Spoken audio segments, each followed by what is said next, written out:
नमस्कार मित्रांनो, आपलं स्वागत आहे एसबीवेल क्रिएशनच्या लाईव्ह वेबिनारमध्ये.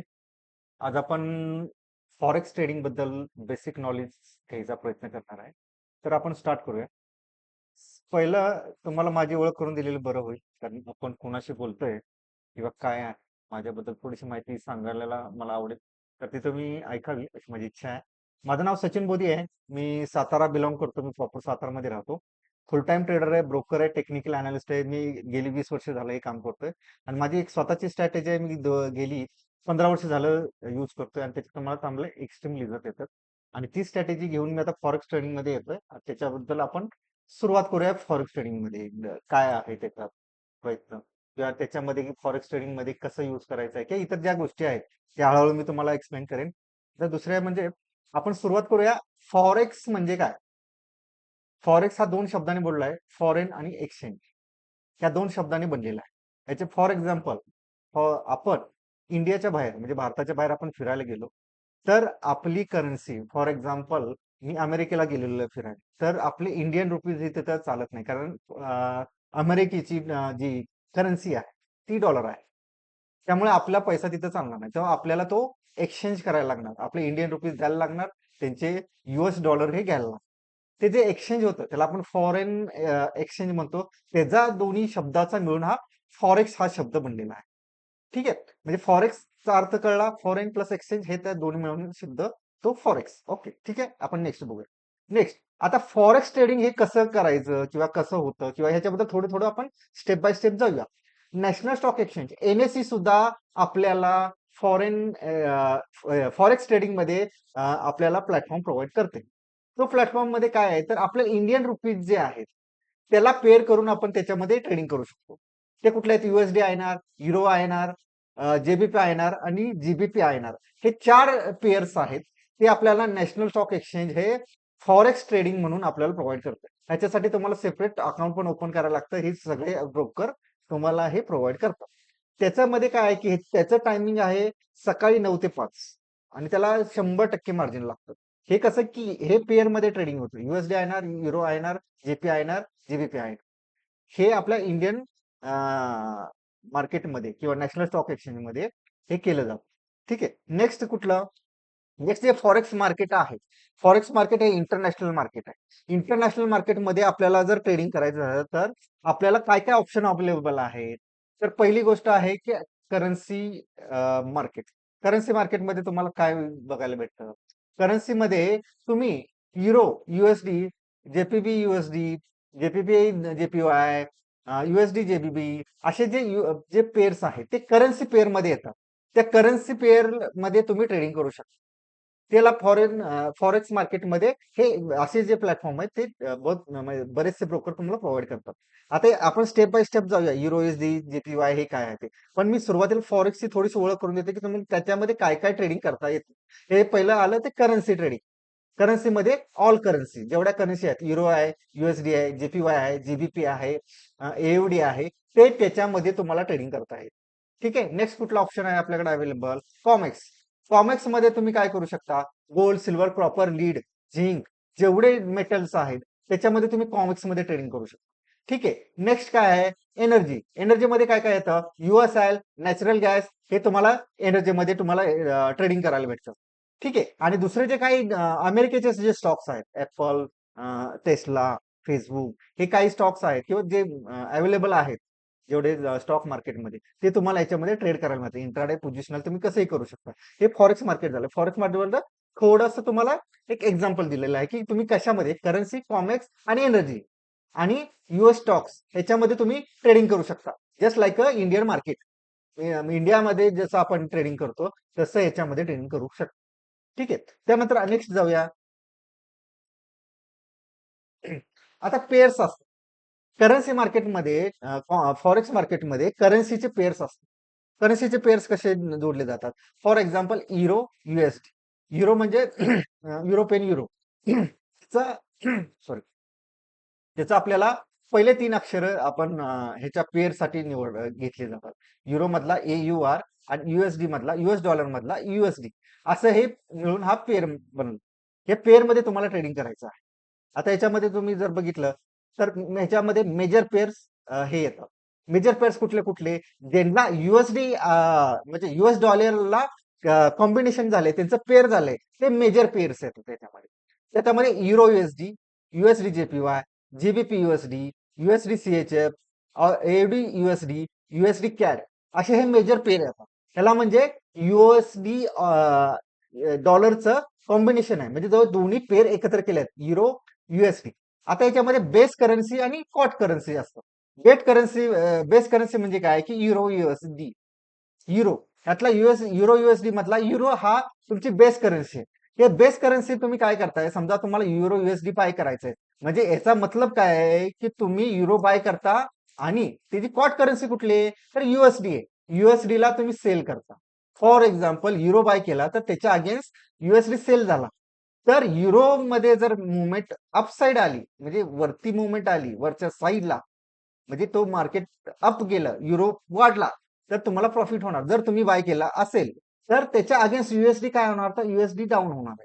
कारण याच्यामध्ये युरो फक्त आपण बघतोय, पण त्याच्या बेस करन्सी आहे ती, सॉरी कॉट करन्सी आहे ती युएसडी आहे. युएसडी डाऊन होणार, युरो वाढणार. म्हणजे एक कॉन्ट्रास्ट चालतं. समजा युएसडी तो युरो तुम्ही सेल केला, सेल केल्यानंतर काय होणार आहे, तुम्हाला युरोला डाऊन व्हायला पाहिजे आणि युएसडी वाढायला पाहिजे. युरो तुम्ही सेल केलाय म्हणून तो युरो खाली जायला पाहिजे, युरोची प्राइस खाली आली पाहिजे, डाऊन झाली पाहिजे, आणि युएसडी हा वर गेला पाहिजे, तर तुम्हाला प्रॉफिट होणार आहे. ठीक आहे, हे ह्याच्यामध्ये हे युरो ही बेस करन्सी आणि युएसडी ही कॉड करन्सी.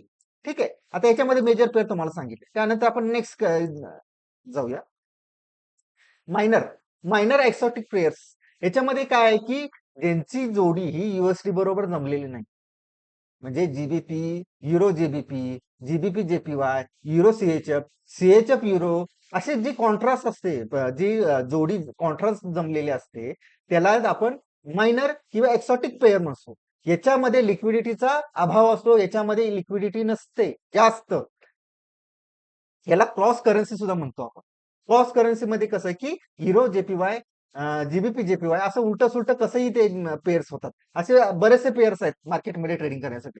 फक्त याच्यामध्ये काय की लिक्विडिटीचा प्रॉब्लेम आहे, लिक्विडिटी तिथं तुम्हाला मिळत नाही, लिक्विडिटी तिथं मिळत नाही. त्यामुळे ह्याच्यामध्ये बायर्स किंवा ट्रेडर जास्त इन्व्हॉल्व नसतात, छोटे मोठे व्हॉल्यूम होतो, पण याच्यामध्ये ट्रेडिंग तुम्ही करू शकता. म्हणजे याच्यामध्ये तुम्हाला काय कळलं, मेजर पेअर, एक्सोटिक पेअर, आणि त्यानंतर आपण पुढे जाऊया. पिप्स. पिप्स समजून घ्यायचे आपल्याला. पिप्स म्हणजे काय, आता युरो युएसडीचा पेअर तुम्ही ट्रेड केला, युएसडीचा ट्रेड करण्यासाठी तुम्हाला 0.01 लॉट सुद्धा तुम्ही ट्रेड करू शकता. इथनं स्टार्ट होतो, तर तुम्ही 2, 3, 4, 5, 6, 8, 9, 10, 11, 12 ह्या पटीमध्ये तुम्ही करू शकता. फॉर एक्झाम्पल तुम्ही युरो युएसडीचा पेअर आता जी $1 हे ह्याच्या मागे जे पिप्स हे जे आहेत, ह्याला पिप्स म्हटलं जातं, आणि शेवटचा जो आकडा आहे ह्याला पिपड म्हणलं जातं.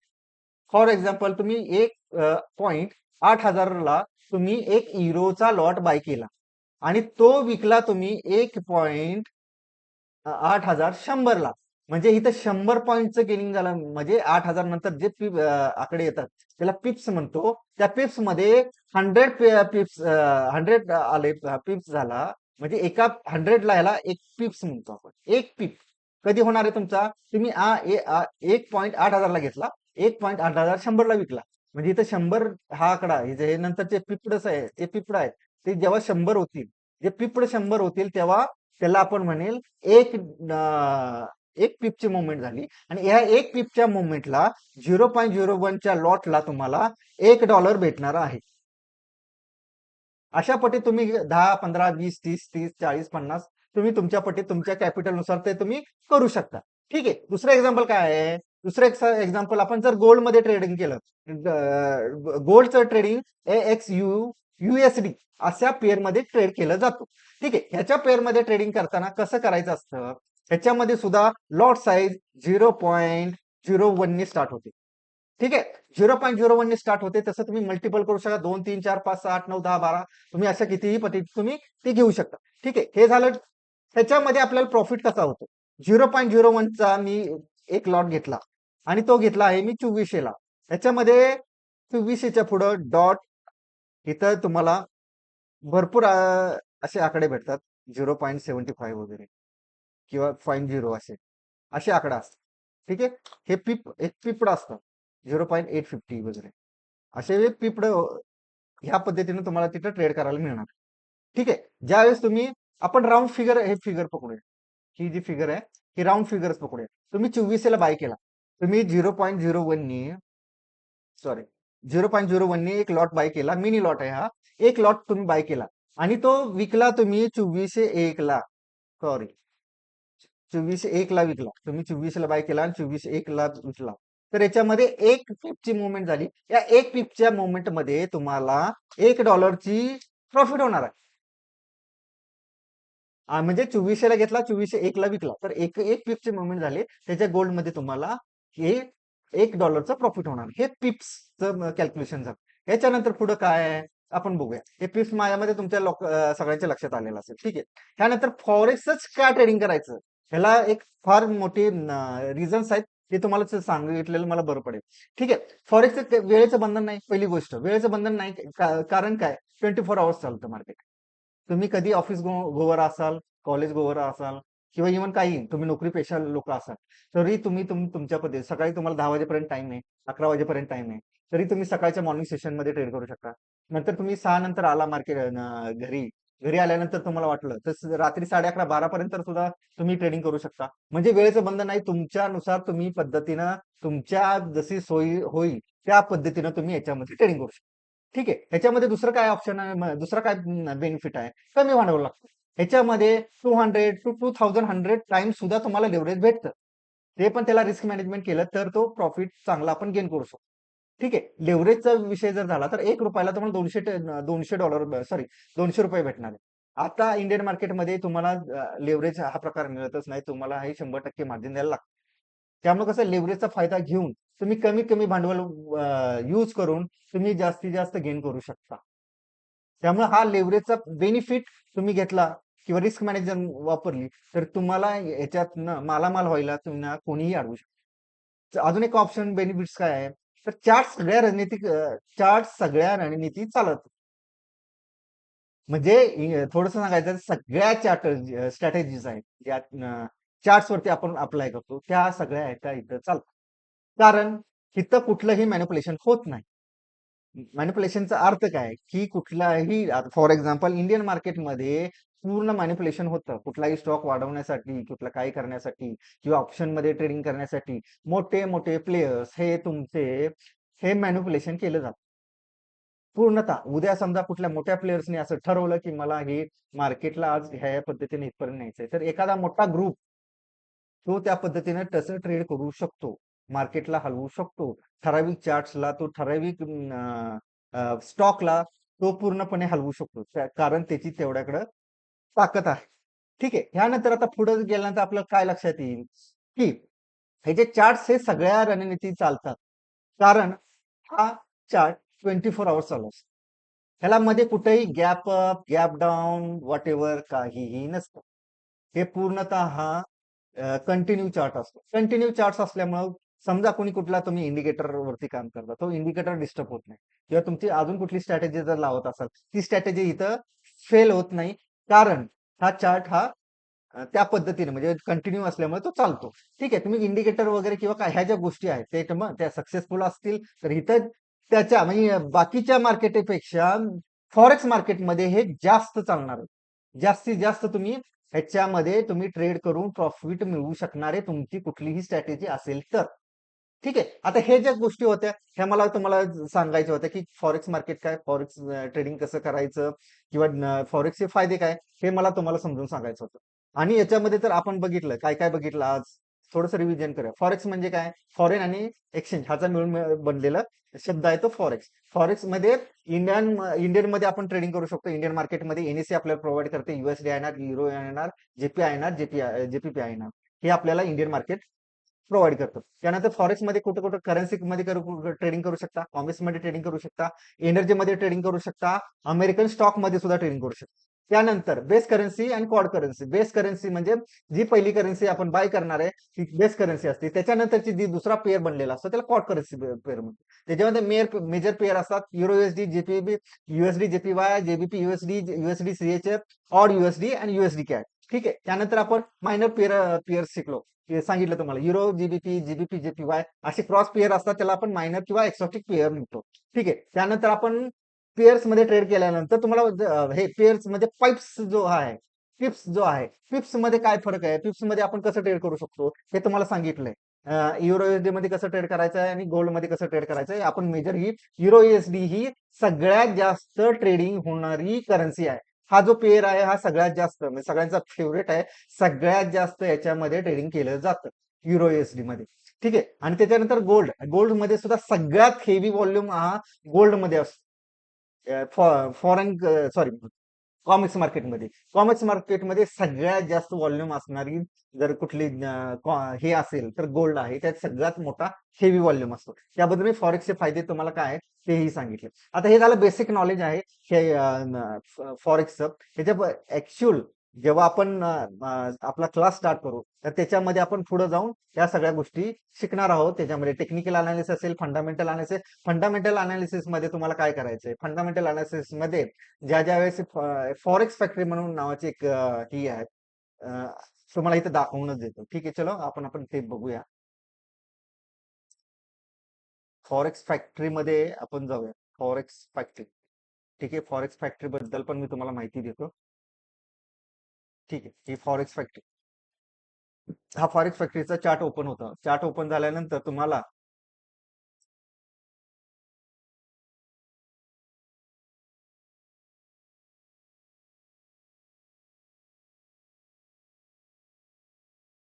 इथे कॅलेंडर मध्ये जायचं. कॅलेंडर मध्ये गेल्यानंतर पूर्ण मागचा आठवडा, पुढचे काही महिन्याचं पण तुम्ही याच्यामध्ये हे बघू शकता. ह्याच्यामध्ये जर बघितलं, हे पूर्ण डाटा असतो. ह्या पूर्ण डाटामध्ये आपल्याला बघायचं आहे की काय ह्याच्यामध्ये सगळ्यात जास्त इम्पॅक्ट करतो हा red sign. Red sign CHF मध्ये आलेला हे कधीसाठी आहे, मंगळवारसाठी आहे. मंगळवार 3 सॉरी हे घेऊन गेलेलं आहे. आपण नेक्स्ट बघूया. ठीक आहे. सॉरी. हा. आता आपण आलेलो आहोत सप्टेंबर, 6 सप्टेंबर. ठीक आहे. 6 सप्टेंबर म्हणजे फ्रायडेला काय काय न्यूज होत्या तर फ्रायडेला बघितलं तुम्ही 6 वाजता कॅड मध्ये, युएसडी मध्ये ह्या सगळ्या न्यूज होतात. त्यामुळे मार्केटमध्ये फार व्हॉलॅटिलिटी आली. जिथं जिथं रेड साईन आहे ते रेड साईन जर तुम्ही चेक केलं तर त्याच्यामध्ये त्यावेळेस तुम्ही ट्रेड साठी थांबायचं आहे. कारण इथं एक्झॉस्टिक मुवमेंट येतात. जसं आरबीआयची पॉलिसी असते त्यावेळेस मार्केटमध्ये फार मोठ्या अशा स्विंग लो, स्विंग हाय, मोठमोठे एक्झॉटिक म्हणजे झिगझॅक मुवमेंट येते. त्या झिगझॅक मुवमेंट ह्या टायमिंगला येते. ह्या टायमिंग मध्ये फक्त तुम्ही चेक करायचंय काय. प्लस इकॉनॉमीमध्ये तुम्ही काय म्हणजे कुठलं वॉर चालू आहे, कुठल्या सोशल म्हणजे वर्ल्ड वाईज कुठल्या गोष्टी जर काय प्रॉब्लेम होत असतील ते सुद्धा तुम्ही लक्ष ठेवणं गरजेचं आहे. त्याचा सुद्धा मोठा इम्पॅक्ट हा करन्सीवरती आणि डॉलरवरती आणि तुमच्या गोल्डवरती होत असतो. गोल्ड हे कसं आहे की गोल्ड हे कुठेही उत्पादन होत नाही. त्याचं शेती पिकल्यासारखं शेती पिकत नाही. त्यामुळं इथं तुम्हाला जर त्याचा इम्पॅक्ट जर युद्ध चालू झालं, कुठं वॉर चालू झालं तर त्याचा इम्पॅक्ट हा पहिल्यांदा तुम्हाला गोल्डवर दिसेल. त्यानंतर तुम्हाला युएसडी डॉलरवर दिसेल. त्यानंतर स्टॉक मार्केटमध्ये दिसेल. त्यामुळे कसं की ह्या वर्ल्ड वाईड न्यूज सुद्धा तुम्ही लक्ष ठेवणं गरजेचं आहे. ठीक आहे. आता हे झालं फंडामेंटल मध्ये थोडंसं आपण बघतोय त्या गोष्टी. फंडामेंटल टेक्निकल अनालिसिस हा सेमच आहे. तर याच्यानंतर माझं एक हे आहे. तुम्हाला सांगायचं झालं तर माझा स्वतःचे मी 2 स्ट्रॅटेजी तयार केलेल्या आहेत. त्या स्ट्रॅटेजीचे व्हिडिओ पण मी तुम्हाला देईन. आणि ह्या सगळ्या गोष्टी तुम्हाला याच्यात शिकायला मिळतील. आणि मी गेली 2008 सालापासून मी एक स्ट्रॅटेजी यूज करतोय. त्या स्ट्रॅटेजीचा तुम्हाला जास्तीत जास्त फायदा होईल. तर तुम्ही ती स्ट्रॅटेजी पण मी शिकवण्याचा प्रयत्न केला. त्या सगळ्या गोष्टी आहेत. तो आपण एक चांगला बेसिक आपला कोर्स आहे. Basic to advance. त्या बेसिक टू ॲडव्हान्स मध्ये ह्या बेसिक गोष्टी असतील. त्यानंतर टेक्निकल अनालिसिस मध्ये छोट्या-मोठ्या तुम्हाला जे यूज होणार आहेत त्या गोष्टी आहेत. फापट फारा काही नसणार आहे. काही ज्या टेक्निकल गोष्टी तुम्हाला जाणणं गरजेचं आहे, जे माहीत असणं गरजेचं आहे. मार्केटमध्ये त्याच गोष्टी चालतात. त्याच तुम्हाला मी थोडक्यामध्ये शिकवणार. त्यानंतर मी तुम्हाला चार्ट अनालिसिस शिकवणार. म्हणजे चार्ट अनालिसिस मध्ये थोडेफार चार्ट पॅटर्न्स जे आहेत top top double top, double bottom, triple bottom, triple top असे जे चालणारे बाकीचे मी कुठेही तो मी मला कप हँडल दिसला नाही ना कधी मला तो हँडल हेड अँड शोल्डर मला कधी दिसला नाही हे पॅटर्नचा काय उपयोग होत नाही पण top bottom sorry top bottom top double bottom triple bottom हे जे आहेत ते 101% वर्क करतात हे जे कामाचं काम आहे ते तुम्हाला याच्यामध्ये दिसेल ठीक आहे हा व्हिडिओ मी जास्त मोठा करत नाही किंवा आपण हा वेबिनार सुद्धा जास्त मोठा करायचा नाही बाकीचं जे आहे आपण लाईव्ह मार्केटमध्ये ते शिकूया आणि याचा तुम्ही जास्तीत जास्त फायदा घ्यावा अशी माझी इच्छा आहे थँक्यू सो मच